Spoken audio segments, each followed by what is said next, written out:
Madam Premier, ვიზიტი, რომელიც შედგა უნგრეთში, თქვენ სიტყვით გამოხდით ღონისძიებაზე, რომელზეც საკმაოდ მნიშვნელოვანი გზავნილები გაკეთდა.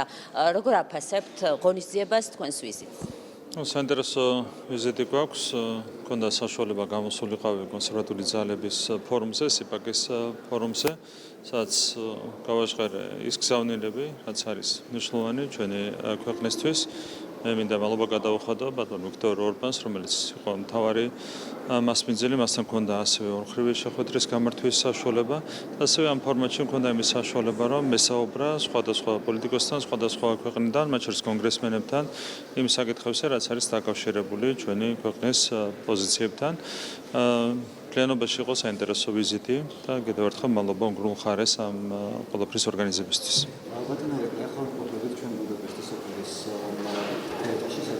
საქართველოს დამოუკიდებლობის დღისადმი აღსანიშნავი გამოსცემდა გაიმართა სამგონისძიებასთან დაკავშირებით.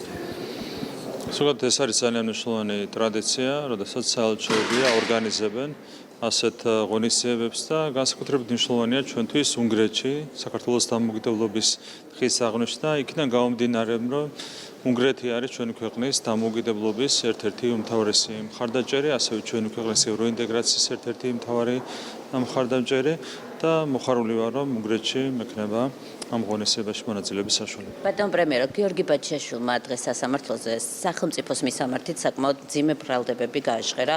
ის ირწმუნება, რომ თითქოს მოიტაცეს თვალებახველით ჩასვლის შემდეგ აირზენოს თვითმფრინავში და ასე აღმოჩნდა საქართველოში. რა არის სახელმწიფოს პასუხი ასეთ ბრალდებებზე? თქვენ გახსოვთ, მანამდე მას ჰქონდა ასეთი ვერსია, რომ იგი გმებოდა მისი მკვლელობა, შემდეგ საქართველოს ხელისუფლებისთვის ამის გადაბრალება. თუ ეს მართალი იყო და თუ ეს არ იყო ტყუილი, მაშინ თავად უნდა იყოს მოხარული იმით, რომ დღეს არის საქართველოში უსაფრთხო ადგილა საშალახსულების დაწესებულებებში, სათანადო პირობებში. გარდა ამისა, რაც შეეხება ბრალდებებს, რომლებიც მოვისმინეთ, ის არის აშკარად დაკავებული სახელმწიფო უსაფრთხოების სამსახურის რეკლამირებით. ამას რატო აკეთებს, არ ვიცი, ეს არის მის საქმე. Madam Premier, კითხავთ საქართველოს-ამერიკის ურთიერთობებთან დაკავშირებით. ბოლო დღეების განმავლობაში ჩვენ ვნახეთ ერთის მხრივ დონალდ ტრამპის მილოცვა მიხეილ ყავლაშვილის მიმართ, შემდეგ ვნახეთ საელჩოს განცხადება და ვნახეთ ასევე ბიძინა ივანიშვილის პასუხიც აი ამ განცხადებაზე. საერთო ჯამში აი ამ კონტექსტში, ასევე აი ამ წერილების გათვალისწინებით, საქართველოს-ამერიკის ურთიერთობების გადაურჩის პროცესს როგორია, ასე ვთქვათ, შეფასება? ამ ორმა მისალოცმა წერილმა ყველაზე კარგად წარმოაჩინა დაპირისპირება, რომელსაც აგვერდებით ტრამპის ადმინისტრაციასა და Deep State შორის. აშკარად ჩანს სხვადასხვა დინება და პირველი წერილი, რომელიც რუბიოს სახელით იყო გამოგზავნილი, აშკარად იყო შედგენილი Deep State-ის გავლენით და ამის შემდეგ გავრცელდა უკვე მეორე წერილი, პრეზიდენტ ტრამპის წერილი, რომელიც პროტოკოლის სრული დაცვით იყო შედგენილი. ეს დაპირისპირება გრძელდება, ეს არ არის მარტივი დაპირისპირება, გამომდინარე იქიდან, რომ Deep State-ს აქვს ძალიან დიდი რესურსები. ჩვენ იმედი უნდა დავიტოვოთ, რომ გაიმარჯვებს სწორედ ტრამპის ადმინისტრაცია, რაც არის აუცილებელი იმისათვის, რომ რეალურად გადაიტვირთოს ქართულ-ამერიკული ურთიერთობები. ჩვენი გზავნილი არის საზოგადოებისთვის ცნობილი, ამერიკული მხარისთვისაც ცნობილი. ჩვენ გვინდა განვაახლოთ სტრატეგიული პარტნიორობა სუფთა ფურცლიდან და ამასთან განვაახლოთ ეს პარტნიორობა კონკრეტული გზამკვლევით, სადაც იქნება ასახული ორმხრივი სარგებელი ორივე სახელმწიფოსთვის. ეს არის ძალიან ღია, მკაფიო გზავნილი. მე ვფიქრობ, ამ გზავნილზე პასუხს არ აქვს ალტერნატივა, დადებით პასუხს არ აქვს ალტერნატივა, თუმცა ჩვენ მოთმინებით აველოდებით ამერიკულ პოზიციას, იმედი გვაქვს, რომ რეალურად მოხერხდება ამ პარტნიორობის განახლება. ამ თემას გავაგრძელებ გარკვეულწილად ამერიკის საელჩოს განცხადება ქართული ოცნების საპატიო თავმჯდომარესთან შეხვედრის თაობაზე, ვიცით ბიძინა ივანიშვილის პოზიციაც, რომ გითხრათ თქვენი პოზიცია სწორედ ბიძინა ივანიშვილის არგუმენტების გათვალისწინებით. ბატონმა ბიძინა ივანიშვილმა თავად განმარტა საკუთარი პოზიცია, რაც არის აბსოლუტურად ლოგიკური, ბუნებრივია შანტაჟის ფონზე, პირადი შანტაჟის ფონზე. მისი მხრიდან არ იქნებოდა სწორი მიზანშეწონილი ასეთი შეხვედრის გამართვა. არ შეიძლება სახელმწიფო ინტერესებთან დაკავშირებული გადაწყვეტილება მიიღებოდეს პირადი შანტაჟის ფონზე. აქედან გამომდინარე ლოგიკურია ეს პოზიცია ცნობილი იყო ამერიკული მხარისთვისაც, აქედან გამომდინარე ჩვენ ძალიან გაგვიკვირდა, როდესაც მათ ამ საკითხთან დაკავშირებით გაავრცელეს წერილი. როგორც კი დასრულდება ეს პირადი შანტაჟი, რაც დაიწყო უკრაინაში ომის დაწყებასთან ერთად, მაშინვე შეიცვლება ამ კუთხითაც ვითარება. ასევე კიდევ ერთხელ შეგვიძლია დავაფიქსიროთ, რომ არის ოფიციალური სტრუქტურები არიან თანამდებობის პირები, რომლებიც არიან მზად ნებისმიერ ფორმატში გაიარონ კონსულტაციები ამერიკულ მხარესთან, ამასთან დაკავშირებით არ არის არავითარი დაბრკოლებები, ყველა პატივმიტას წეს ოფიციალურ ეტიკეტს და ამის მიხედვით უნდა წარიმართოს ურთიერთობები საქართველოსა და ამერიკის შეერთებულ შტატებს შორის.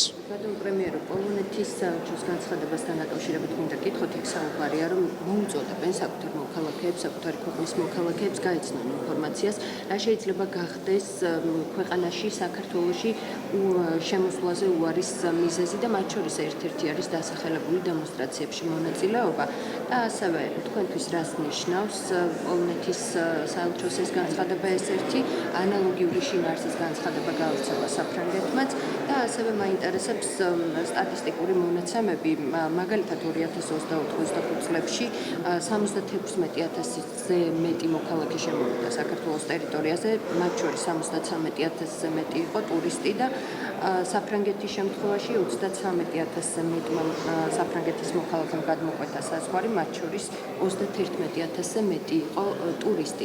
რას ნიშნავს მსგავსი განცხადებები იგივე ტურიზმის სექტორისთვის, როგორ აფასებთ? ნახეთ, სტატისტიკა არის აქ ძალიან საინტერესო და მნიშვნელოვანი. როდესაც 33,000-ზე მეტი მოქალაქე შემოდის ქვეყანაში და აქედან მხოლოდ 16-ს ეთქმება უარი, ეს ხო ყველაფერს თავისთავად ცხადყოფს, ხო? პირიქით რო ავიღოთ მაგალითად პოლონეთის სტატისტიკა 750,000 დაახლოებით 750 დაახლოებით საქართველოს მოქალაქეს ეთქვა უარი პოლონეთში შესვლაზე. ხო, ყველაფერი ნათელია. ყველაფერი არის აბსოლუტურად ცხადი, არავითარ აქციებში არ მონაწილეობდნენ საქართველოს მოქალაქეები, როდესაც მათ უთხრეს უარი პოლონეთში შესვლაზე.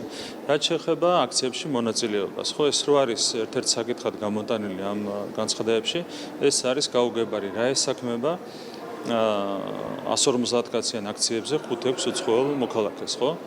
რა ესაქმება? ამაზე უნდა გაეცეს, რა თქმა უნდა, შესაბამისმა სახელმწიფომ პასუხი. კიდევ ერთხელ გავიმერებ, სტატისტიკა რო ავიღოთ, საქართველოს მოქალაქეებთან დაკავშირებული სტატისტიკა ერთი მხრივ და პოლონეთის, საფრანგეთის, სხვა ქვეყნების მოქალაქეებთან დაკავშირებული სტატისტიკა მეორე მხრივ, ყველაფერი არის აბსოლუტურად ნათელი. როგორია ჩვენი დამოკიდებულება საქართველოს სტუმრების მიმართ, ეს არის აბსოლუტურად ცხადი და ამას ცხადყოფს სტატისტიკა და როგორია ქართველების მიმართ დამოკიდებულება შესაბამის ქვეყნებში, მათ შორის პოლონეთში და საფრანგეთში, ამასაც ცხადყოფს შესაბამისი სტატისტიკა. მეტი სტუმართმოყვარეობა მართებთ საფრანგეთს, პოლონეთს და ზოგიერთ სხვა ქვეყანას, ჩვენ ეს არავისგან არ გვესწავლება. ბატონო, თვითმმართველობის არჩევნებთან დაკავშირებით ოპოზიციაში არსებულ დაპირისპირებაზე და აზრთა სხვადასხვაობაზე მინდა გითხოთ, ისინი ვინც ამბობენ, რომ არ მიიღებენ მონაწილეობას, ერთგვარად აბულინგებენ მათ, ვინც ამბობენ, რომ მიიღებენ მონაწილეობას. აი ამ დაპირისპირებას როგორ შეაფასებთ და საბოლოოდ როგორ თვლით, მიიღებენ თუ არა ეს ოპოზიციური პარტიები არჩევნებში მონაწილეობას? ეს დაპირისპირება არის, რა თქმა უნდა, სისუსტის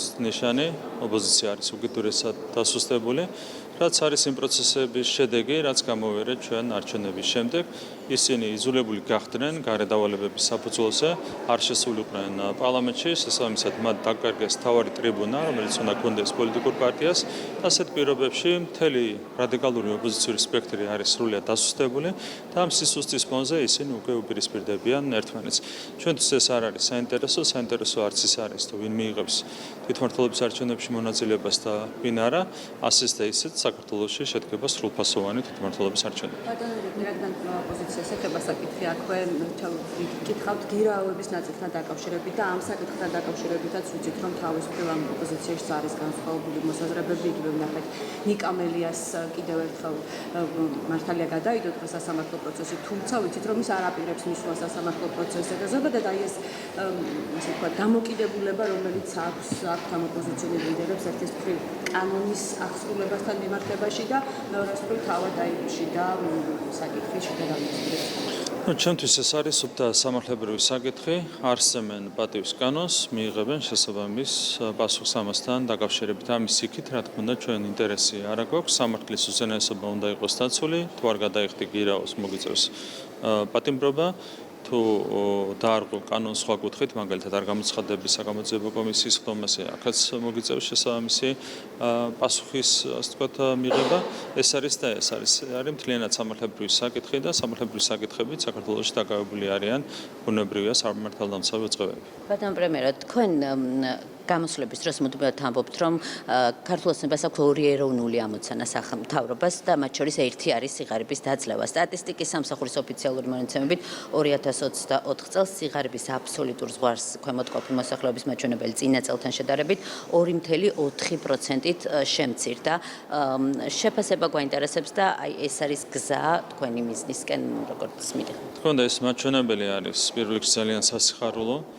გარკვეული პროგნოზები არსებობდა იმასთან დაკავშირებით თუ რა ტემპით შემცირდებოდა საქართველოში სიღარიბე და ჩვენ ამ პროგნოზებს საერთაშორისო ორგანიზაციების ფინანსური ინსტიტუტების მიერ გამოქვეყნებულ პროგნოზებს რამდენჯერმე ვასწრებთ მარტო ამ ერთ წლის განმავლობაში 2023-დან 24 წლამდე 2.4% პუნქტით შემცირდა საქართველოში სიღარიბე, კერძოდ იყო მაჩვენებელი 11.8% და ჩამოსულია 9.4%-მდე.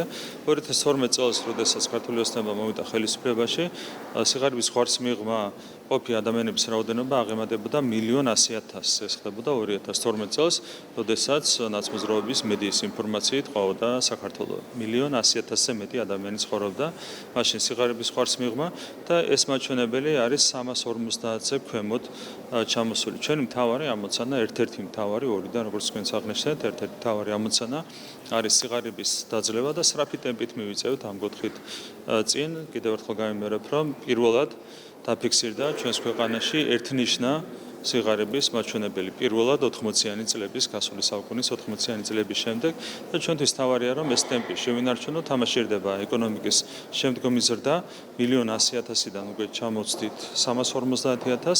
ჩვენი პროგრამული მიზანი 2028 წლისთვის არის ეს რომ ჩამოვცდეთ 4%-იან ნიშნულს და ვფიქრობ რომ ამ ტემპით ეს არის აბსოლუტურად მიღწევადი. ერთსაც კითხავთ თუ შეიძლება გახარიას გუნდის მანდატებთან დაკავშირებით მანდატების შეჩერების საკითხზე უმრავლესობის ლიდერმაც ისაუბრა ამ საკითხზე და თქვა რომ შეუჩერდება თმათ ეს მანდატები თქვენ როგორ აფასებთ ზოგადად გახარიას გუნდის მოქმედების ნაბიჯებს გადაწყვეტილებებს და როგორ შეიძლება განვითარდეს მოქმედება ამ მანდატით? რეალურად ამ პარტიამ მიიღო გადაწყვეტილება პარლამენტისთვის უპატივცემულობის გამოხატვის თაობაზე და რა თქმა უნდა ამ პოლიტიკურ ნაბიჯსაც ექნება შესაბამისი პასუხი. მე ვფიქრობ, პარლამენტი მიიღებს ამასთან დაკავშირებით გადაწყვეტილებას, საპარლამენტო უმრავლესობა მიიღებს გადაწყვეტილებას. ამ 12 დეპუტატს არავითარ შემთხვევაში არ ეკუთვნის მანდატები საქართველოს პარლამენტში. დანარჩენი არის, რა თქმა უნდა, პარლამენტის გადასაწყვეტი შემდეგ სესიაზე, საშემოდგომო სესიაზე დადგება დღეს ეს რიგში ეს საკითხი.